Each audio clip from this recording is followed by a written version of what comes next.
mensaje. El lema que el Señor ha puesto en mi corazón: volvamos al altar.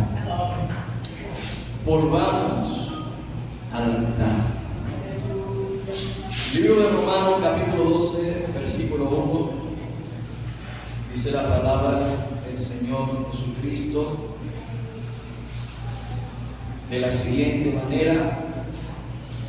Libro de Romanos, capítulo 12, versículo 1. Como es el título de esta enseñanza, volvamos al altar. El apóstol Pablo desde Grecia escribe a la iglesia en Roma. En el libro de Romanos, en el capítulo 12, estas asignaciones son notadas como los deberes cristianos.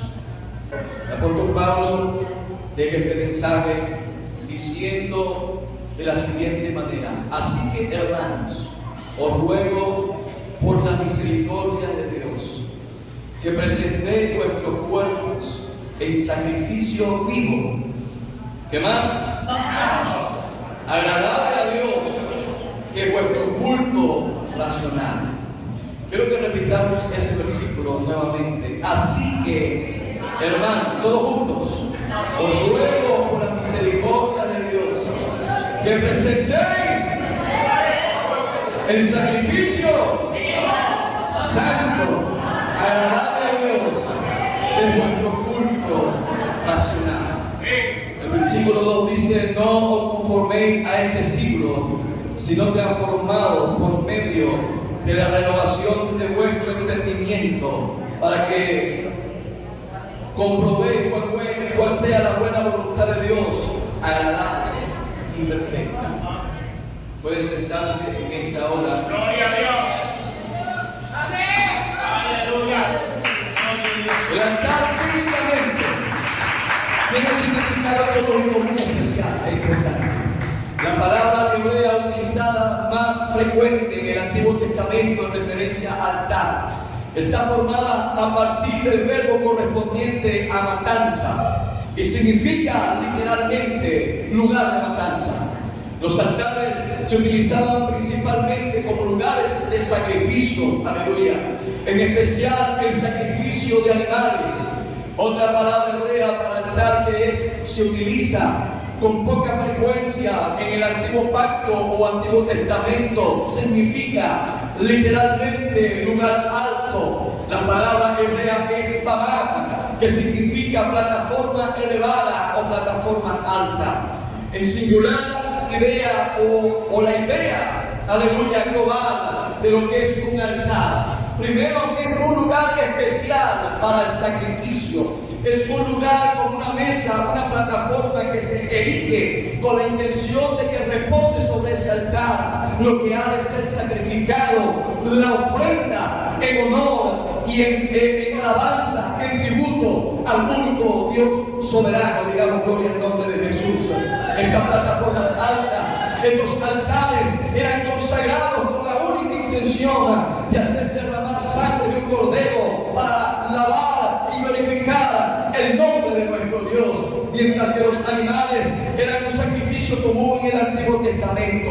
Los altares eran utilizados para ofrendar granos también, como también frutas, vino e incienso. Los sacrificios de granos y frutas, aleluya, se ofrecían como diezmo de la cosecha o como representación de los primeros frutos o primicias. Se presentaban delante del sacerdote en canastas y estas eran colocadas por él frente al altar o encima del altar. Esto lo podemos notar en el libro de Deuteronomio, capítulo 26, del versículo 2 al versículo 4. El vino se ofrecía junto con los sacrificios de animales y de pan. Todos sabemos, hermano, lo que representa en el vino en el nuevo pacto dado por nuestro Dios.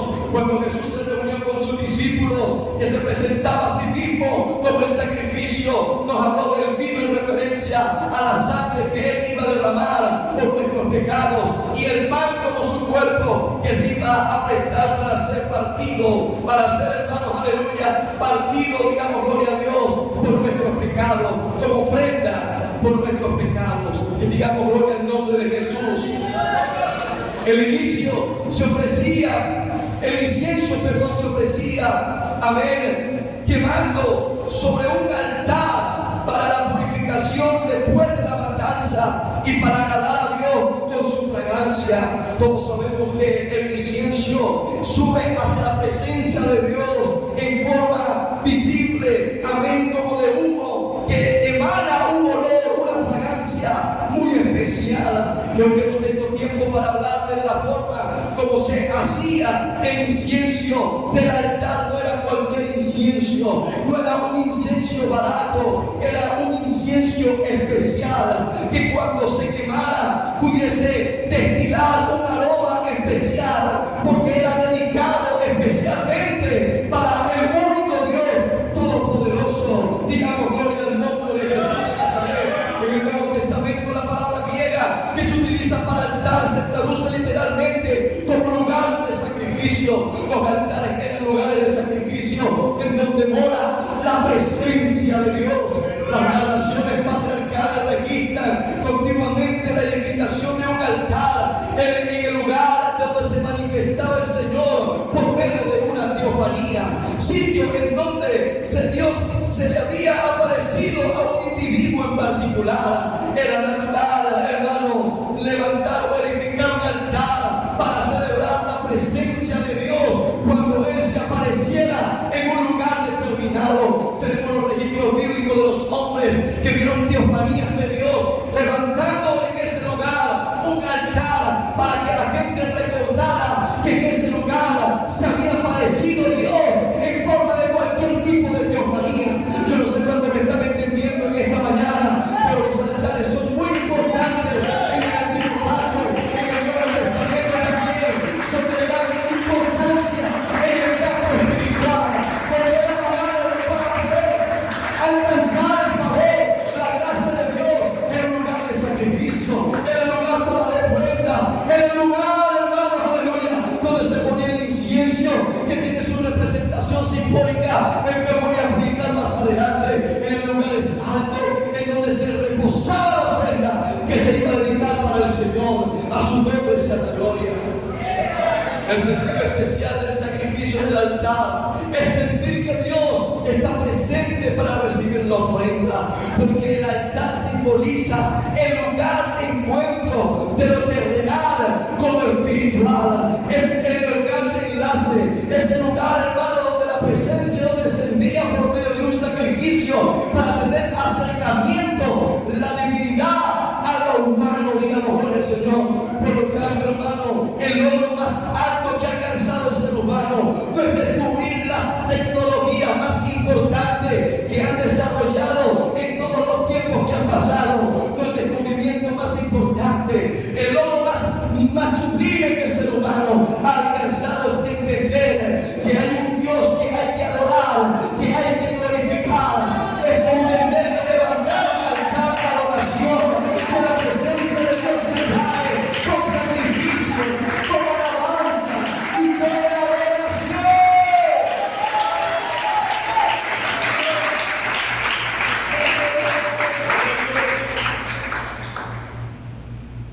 En la era patriarcal tomamos como referencia situaciones que dieron motivo para edificar un altar.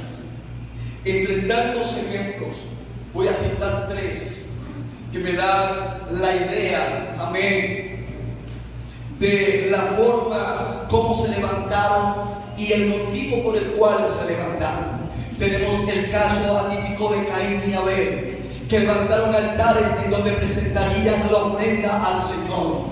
No se podía traer la ofrenda, no se podía traer una ofrenda sin antes preparar lugar especial para esa ofrenda. En otras palabras, el altar. Antes de la dedicación de la ofrenda estaba la dedicación del altar. Cuando hablamos de la dedicación de la ofrenda, habían especificaciones, aleluya, que Abel sí entendió. Él entendió que a Dios no se podía presentar cualquier ofrenda. Para Dios había que escoger la mejor ofrenda, una ofrenda preciosa para el Señor, una ofrenda especial para el Señor. Y por eso la Biblia dice que Dios fue con agrado la ofrenda de Abel, porque era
concluyen de que Caín sintió ir en contra de su hermano, no tanto por el resultado de que Jehová había visto y se había ganado de la ofrenda de Abel y la suya había sido despreciada por Dios. No, los estudiosos dicen que Caín se enalteció en ira porque también hizo el altar, le costó sacrificio, le costó tarea, preparar el lugar, limpiar el terreno, buscar las piedras, y haciendo estas cosas y pensando tal vez en lo que él había hecho fue lo que provocó ira. Dios mío, pero tanto trabajo para nada, tanto he hecho yo para el Señor como para que el Señor no reciba mi ofrenda. Y dicen los estudiosos que esto despertó envidia e ira y celos, aleluya, hasta el punto que intentó asesinar, y no solamente intentó asesinar, sino que mató a Abel, aleluya, porque pensó, aleluya, que él también se había sacrificado. Pero hay cosas, hermanos, que no podemos ver a simple vista, que Dios no lo mueve. Hay cosas que pensamos que estamos haciendo, que están agradando a Dios, pero no es así, hermano. Dios es celoso con lo que Él va a recibir. Dios es específico con lo que Él va a recibir. No todo lo que aquí canta se recibe en el cielo. No todo lo que aquí se hace se recibe en el cielo. Porque para que Dios pueda recibir la ofrenda, primero tienes que tener un corazón dispuesto. Primero tienes que tener un corazón, aleluya, agradecido. Tu corazón debe estar lleno de gratitud. Tu corazón debe estar lleno de gratitud. El segundo ejemplo fue Noé. Cuando disminuyeron las aguas, edificó un altar y ofreció holocausto a Dios en gratitud. Digan conmigo, en gratitud.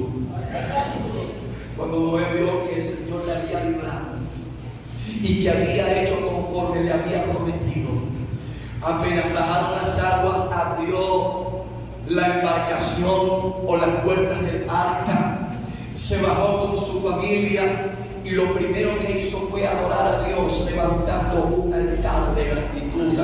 El tercer ejemplo lo vemos con Abraham, Isaac y Jacob, que edificaron altares de sacrificio. Estos altares se construyeron en función a una promesa. También por medio de una orden dada por Dios, se usaban para la adoración y conmemoración de algo especial. Si leemos a lo largo del Antiguo Testamento, podemos encontrar estos tres aspectos importantes de los altares. El primer aspecto es que los altares son lugares de ofrenda de gratitud. Son lugares de ofrenda de gratitud. Cuando me están escuchando en este momento, son lugares de ofrenda de gratitud.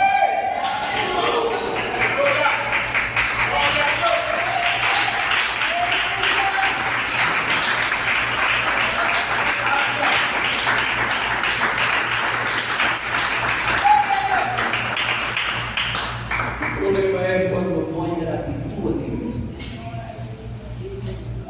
Qué tremendo es cuando no hay gratitud en la iglesia. Cuando no hay espíritu de gratitud.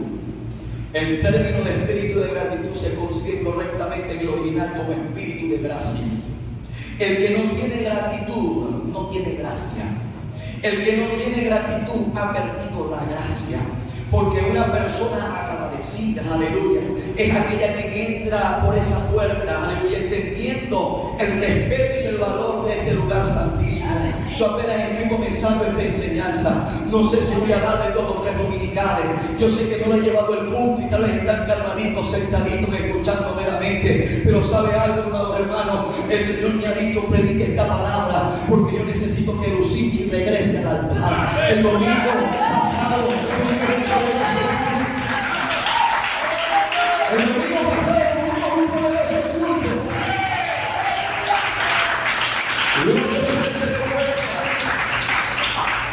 pero Dios se manifestó por gente que estaba en el altar, y los que recibieron el Espíritu Santo estaban en un lugar especial, estaban en el altar, porque hay cosas que se van a conseguir en el altar, hay cosas que se van a conseguir después del sacrificio.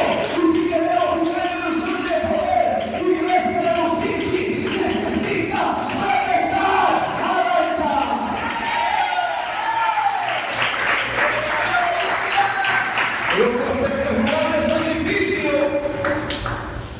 Yo felicito a su hermano que pensaron, porque ese trabajo era un sacrificio para Dios.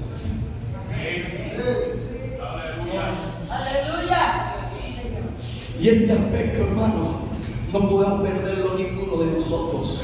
El día que ustedes vienen a trabajar para el Señor, el día que usted abandone ese altar, el día, hermano, que usted no se preocupe por el trabajo del Señor, tenga en poco el trabajo del Señor, usted se va a meter en problemas espirituales, usted va a tener un estancamiento espiritual, usted va a ver, cuando hablamos de trabajo, no solamente en lo material, también en el evangelismo, también son en los proyectos de la iglesia. Cuando me están escuchando en esta hora, porque la vida del cristiano amerita tener una vida de sacrificio constante para la obra del Señor. Lo que hay que hacer para Dios, hay que hacerlo para Dios. Lo que hay que hacer para Dios, hay que hacerlo para Dios. Y el Señor está a tu lado. No descuides ese altar de trabajo, de sacrificio. No descuides. El tercer altar o aspecto del altar que conseguimos a lo largo del Antiguo Testamento es un lugar de incienso con Dios. De todas las razones según la Biblia para levantar altar para Dios, emergen dos motivos especiales para adorarlo. Es el primer motivo: ellos levantaban a los altares para adorar al Señor, y se adora al Señor entendiendo, comprendiendo lo especial que es para nosotros.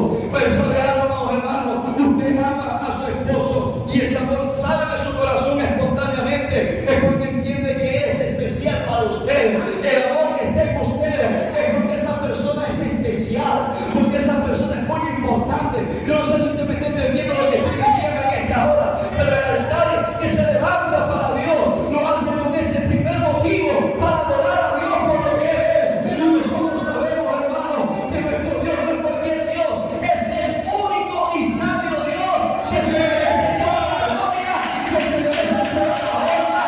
El Dios manifestado en carne, el Dios de todos los tiempos, hace la gloria por los siglos de los siglos, por los siglos de los siglos. Yo no sé si usted me está entendiendo, pero muchos que tienen el altar de la alabanza dominando, que no la hagan a Dios, que no es esa señora, a darle la gloria, a darle la honra, al Rey de Reyes y Señor de Señores, pueblos, cantidad noble, y alabar a Dios, con todo el mundo.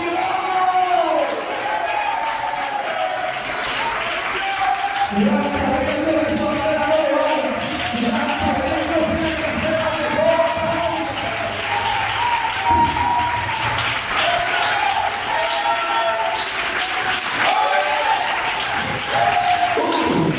Ese aplauso triste, y aparte de vos, para el Dios de Israel, para el Dios de Israel, en la mejor alabanza.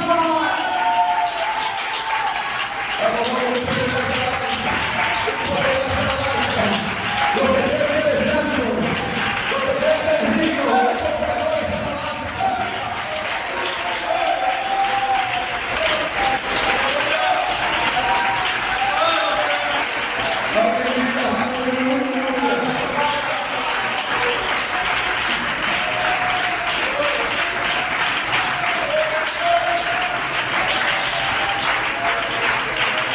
Él está aquí, hermano, Él está aquí, Él está aquí, Él está aquí.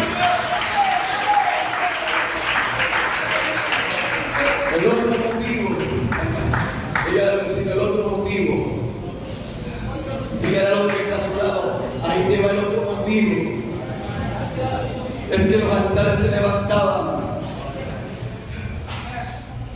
por gratitud a Dios, por lo que Él hace, porque su misericordia es grande, hermanos. Yo alabo a Dios porque el Señor ha sido misericordioso conmigo. Porque este torpe no va al predicador. Si la gracia de Dios y la misericordia de Dios no estuviera en este lugar, y yo entiendo que usted tampoco, porque aquí no está el más rico, el más noble, el más importante, aquel que el hermano ha sido sacado de la tiniebla a la luz admirable, aquel que está en este lugar, no ha sido porque es el mejor de todo, es porque es el más necesitado.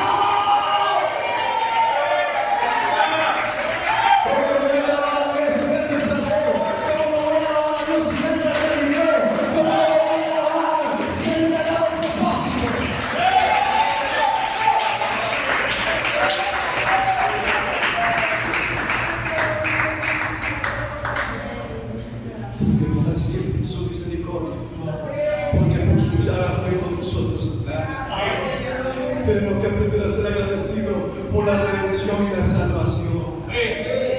Por eso Dios no le está rogando a la gente una migaja de alabanza, no. Él está buscando verdaderos adoradores. Alguien que entienda el valor del sacrificio tan grande que ha hecho nuestro Señor por nosotros. Yo no sé qué valor tiene con usted la muerte de Cristo en el Calvario, pero yo soy muy agradecido de Él. Y porque estoy agradecido le amo, le glorifico.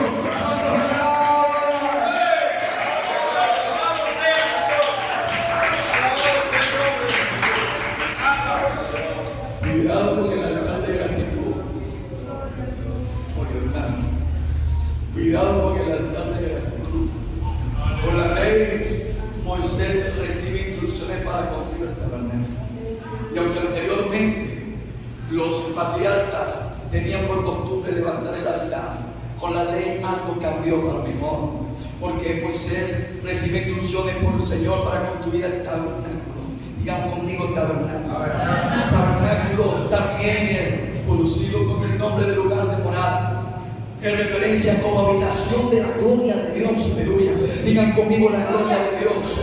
Un lugar especial. También era conocido como el lugar de reunión, en referencia al lugar de encuentro con la presencia chequina del Señor, con su pueblo. El tabernáculo era, aleluya, una figura principal del acercamiento de Dios a su pueblo. Cada vez que el pueblo veía en medio del campamento el tabernáculo de reunión, se alegraba, porque sabía que sobre el tabernáculo estaba la nube que representa la gloria de Dios. El tabernáculo representa la presencia de Dios. Para el pueblo de Israel, lo más preciado, lo más especial era la presencia de Dios. En el lugar de morada, en el tabernáculo.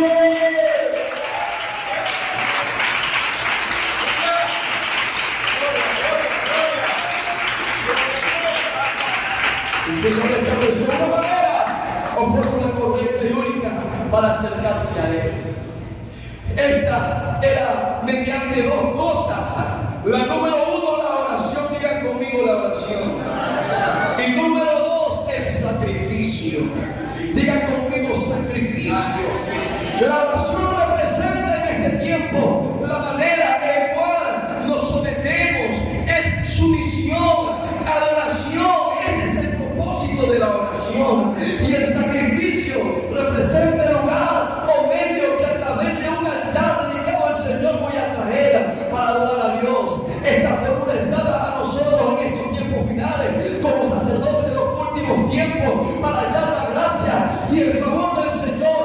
Sigue siendo la misma fórmula, porque nuestro Dios no ha cambiado. Sus estatutos permanecen para siempre. Su forma de adorar, su sustancia no se mueve por un cambio que otra persona invente. No, no, no. El Dios que nosotros adoramos es un Dios que no cambia. Es un Dios que sigue permaneciendo para siempre. A su nombre sea la gloria. La fórmula sigue siendo la misma. Humillados en el altar. Humillados. Porque la oración representa humillación. Y ahorita se lo voy a explicar más profundamente. ¿Pero qué representa la oración? ¿Qué representa la oración? Y ponga mucho cuidado, pero ahí viene lo mejor. ¿Y qué significa el altar?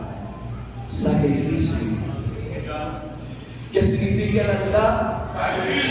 Sacrificio. Con esta misma fórmula, en estos tiempos finales, y ahorita voy a recitar el Nuevo Testamento, en el texto original, para enseñar algo poderoso. El gran avivamiento de estos últimos tiempos se logrará si nos humillamos en el altar. El diseño del avivamiento de la iglesia de Dios, del pueblo de Dios, se consigue, hermano, con organización sí, con estrategia sí, con ideas sí, porque tenemos que ponernos de acuerdo para lo que vamos a hacer. Pero se consigue también, hermano, humillados en el altar. Diga al vecino que está a su lado: necesitamos volver al altar, necesitamos volver a humillarnos en el altar,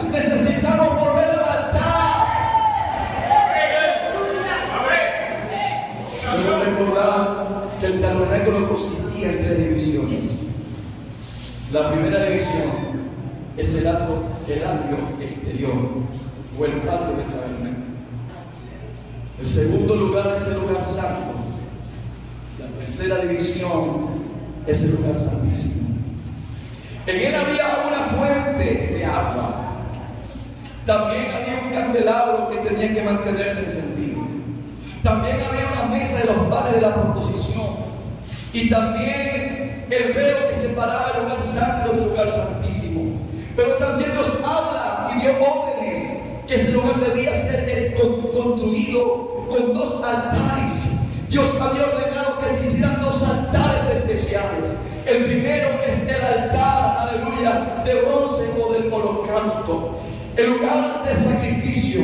Este altar estaba en el atrio exterior, estaba en la parte de afuera, en donde los sacerdotes, aleluya, cualquier sacerdote podía atender el asunto del altar que estaba, aleluya, en la parte del atrio exterior. Este altar representa el cuerpo humano, simbólicamente representa la muerte de la voluntad de la carne, hablando acerca de simbología del Señor. Representa, hermanos, aleluya, el cuerpo de Cristo que va a ser sacrificado, puesto como sacrificio. El segundo altar es el altar de incienso, aleluya, era un lugar de fragancia especial. Este altar estaba dentro, aleluya, en la segunda división, ya a un paso de entrar al lugar santísimo. Estaba dentro del tabernáculo, especialmente en el lugar santo, antes del velo que separa este emblemático lugar del lugar más especial, del lugar más preciado, que es el lugar santísimo. Este altar representa el alma que simbólicamente debía ser derramada en oración para subir como un olor fragante. La Biblia habla de que nuestras oraciones son reunidas en una vasija, pero también la Biblia hace mención de la oración que sube como olor grato, como olor fragante delante de la presencia del Señor. Digamos gloria a Dios. Si la ofrenda de ambos altares era acepta y agradable delante de Dios, el sacerdote podía entrar al lugar santísimo, en donde estaba la gloria Shekinah del Altísimo. No había otra manera de poder meterse al lugar santísimo. No había permiso divino para hacerlo, al menos de que ese primero se hiciera el sacrificio correcto, de la manera correcta, de traer lo mejor, de sacrificar en este tiempo los deseos, los designios de la carne. Hay mucha gente carnal en la iglesia, aleluya. ¿Y saben por qué? Porque no han pasado por el proceso de sacrificar en el altar. Diga conmigo, altar, los deseos de su concupiscencia. Personas muertas en la iglesia, sin avivamiento, sin ministerio, y pasan los años y siguen los mismos. Es porque todavía no han tenido un encuentro con el altar, en donde su carne sea muerta, en donde su deseo pasional fuera. Si alguno quiere venir, él puede venir. Y ese es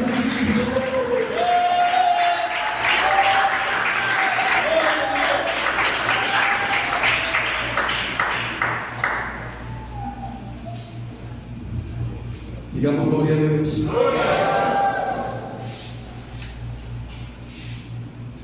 Y el altar del incienso tenía que el olor llegar al Señor para que el sacerdote pudiera entrar. Si el sacerdote se equivocaba, moría. Por eso estoy predicando este mensaje con autoridad en esta mañana. ¿Sabe por qué? Porque si nosotros no volvemos al altar, vamos a morir. Vamos a morir. Dígale, hermano, que está a tu lado, tómate en serio este mensaje, porque esto es tenido muerte. Esto es tenido muerte. Esto es tenido muerte. El Señor tenía impuestas 3 exigencias importantes en el oficio sacerdotal. Tal vez usted dirá, Jesús no es el pastor porque eres sacerdote. No, en el tiempo de la gracia, yo soy sacerdote, sí. Todos somos reyes y sacerdotes. Y el que está a su lado, eso es contigo también. Dígale fuerte, presta la atención, que se pagó.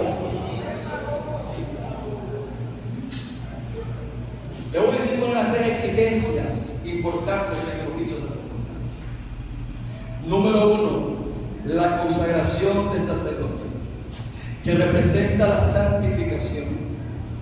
Número 2, la ofrenda perfecta, que representa la porción que traemos. Y yo no sé cómo hay hermanos que se quejan de la ofrenda, de los diezmos, de los votos, hermanos, que usted no es cristiano. Porque el verdadero cristiano tiene estos 3 aspectos en su vida espiritual: la consagración, la santificación. El verdadero cristiano se goza cuando hablan de la santidad. El verdadero cristiano, el verdadero hijo de Dios se pone contento, se goza y disfruta cuando hablan de la santidad, porque no se puede ser cristiano si no hay santidad, no se puede ser cristiano si no hay santificación. No me importa si me dice amén o no, esa es la realidad. Se molesta cuando hablaba al principio, cuando se molesta hablando de santidad, pero es necesario que el pueblo se santifique todavía. ¡Aleluya!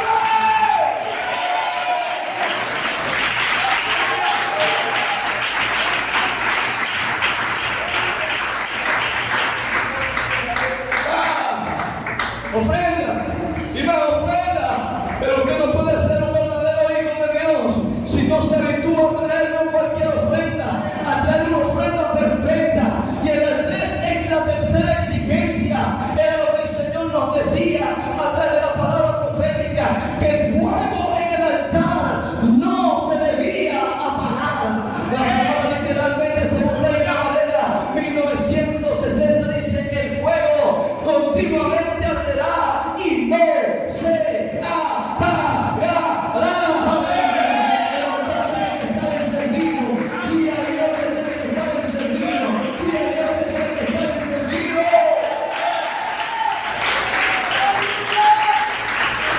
Levante la mano, sacerdote, por ahí, levante la mano. Sacerdote, levanta la mano. Mira, te voy a decir algo. El Señor nos está hablando de todo aquí.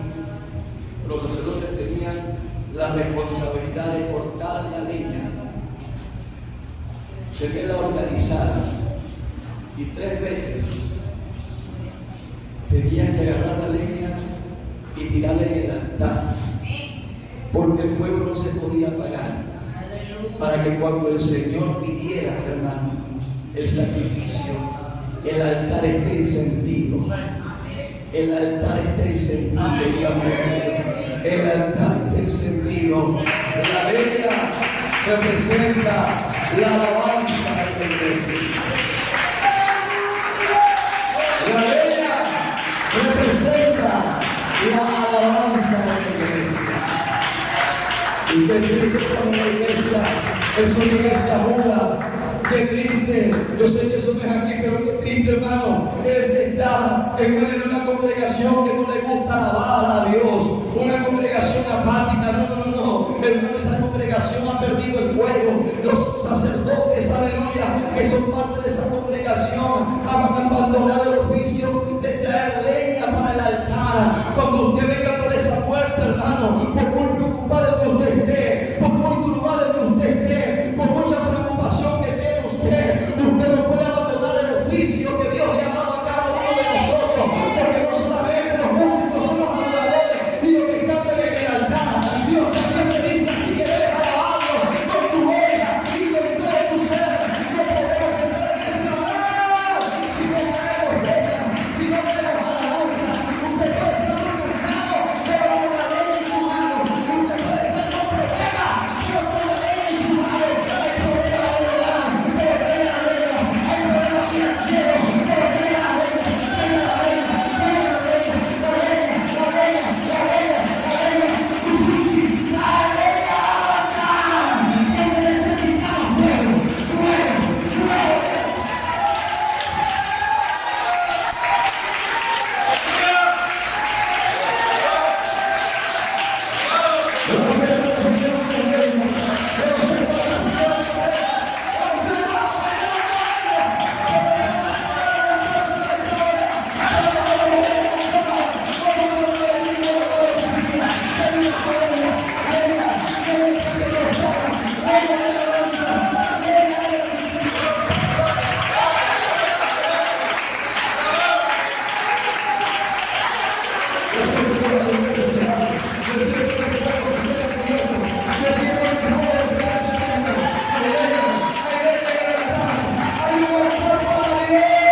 Y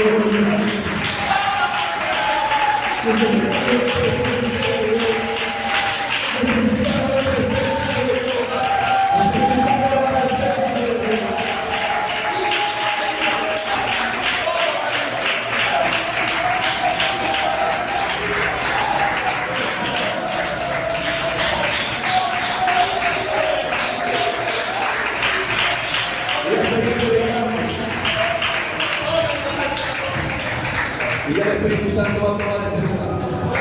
Y a veces no me está a su lado, ya el Espíritu Santo va a descender en este lugar. Pero con la ley. Venga acá, venga acá, venga acá. Venga todo el mundo acá. Porque te quiero decir algo cerquita. Te quiero decir algo cerquita de parte de Dios. Venga al altar. Tú. Pero con la ley. Moisés recibe instrucciones para construir el tabernáculo. Y dentro del tabernáculo,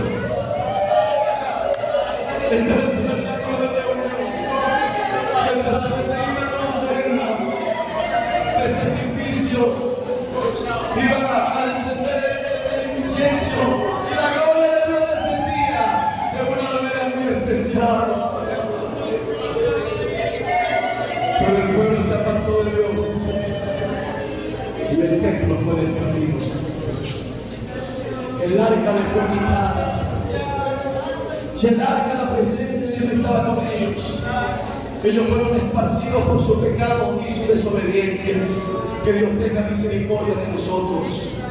20 años después, el Señor le da la oportunidad a David de celosamente reconquistar el arca y a su hijo Salomón elegir nuevamente el primer templo consagrado para el Señor.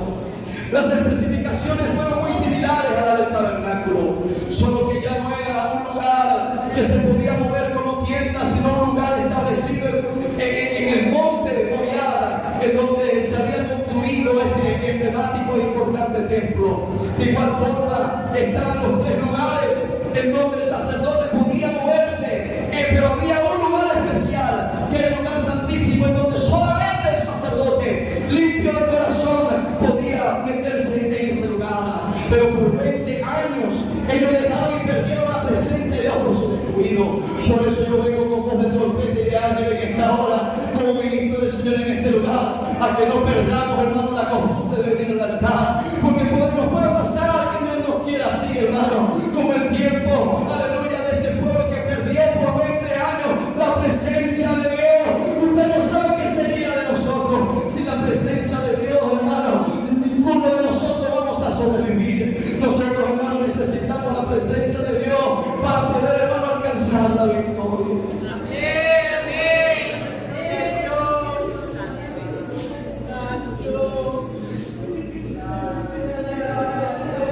Y eso fue en el tiempo de la ley. Ahora voy a hablar del tiempo de la gracia. El apóstol está en Grecia escribiendo la carta a los romanos, porque los judíos tenían una forma, una práctica ritual, y no tengo tiempo de leer los libros de la oración de los judíos, pero estaban confundidos, no hallaban qué hacer, no había templos, se levantaron sinagogas, se había perdido el sentido de lo que era el altar, el culto, la devoción. Y conseguimos este versículo de los deberes cristianos, en el capítulo número 12 de Romanos. El apóstol comienza a hablar acerca, aleluya, de cómo presentarse delante de Dios. ¿Sabe algo, hermano? Por gracia y misericordia de Dios, nosotros en este lugar tenemos un templo.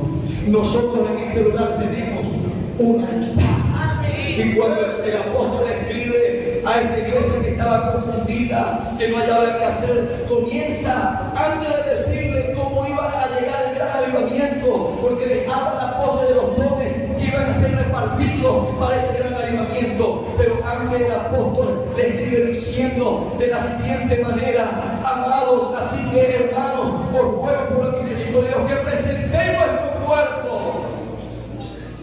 La palabra presentar en el original significa paristemi, que significa comparecer. Digan conmigo, comparecer. Paristemi significa comparecer.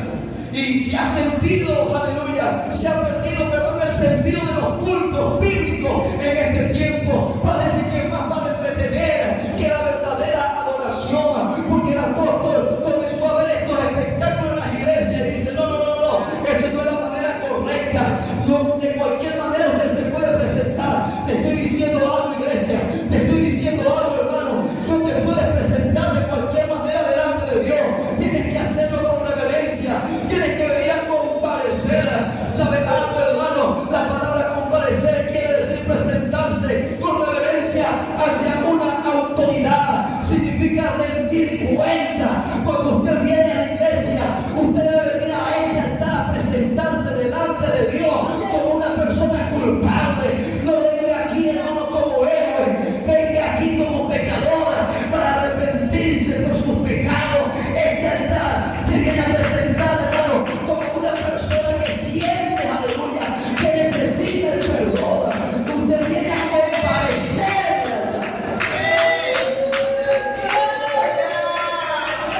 Lo que venimos a hacer es eso. Venimos a hablar, venimos a hacer cualquier cosa y dejamos el altar solo, hermano. Si usted viene por esa puerta y no consigue un lugar en el altar, la forma bíblica, la forma correcta es paristeki. Hay iglesias muertas porque han perdido el paristeki, aleluya, la esencia de cómo presentarse delante de Dios. Pero nos hinchen un llamado para que lleguemos al altar y nos presentemos con reverencia delante de Dios, nos presentemos con respeto delante de Dios, no con una actitud de arrogancia, sino humillándonos.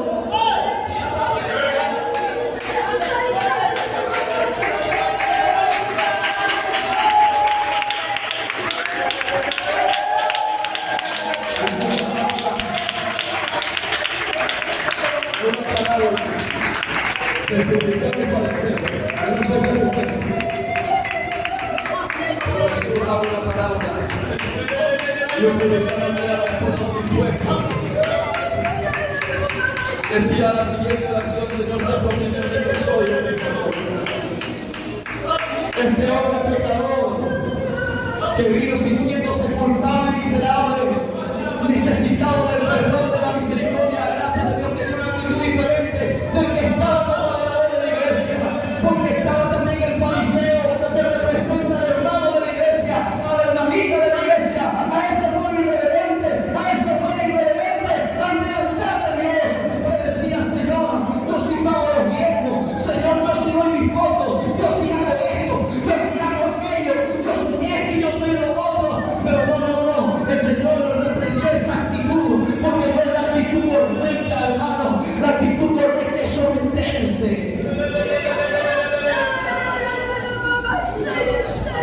Llama la atención que la palabra cuerpo en el texto original es somá. Somá, diga conmigo somá, que significa esclavo. Cuando te presentas con tu cuerpo, tienes que presentarte como un esclavo. Según la tradición judía, cuando el esclavo se iba a presentar delante de su señor, tenía que hacerlo con reverencia. Lo primero que hacía el esclavo era: "Ven aquí, Señor, aquí está tu siervo". Y lo que menos hacemos es eso. Lo que menos hacemos es eso. Lo que menos hacemos es eso. Hermano, te voy a decir algo. Si tú desprecias el altar de Dios, Dios te va a despreciar a ti. Si tú tienes en poco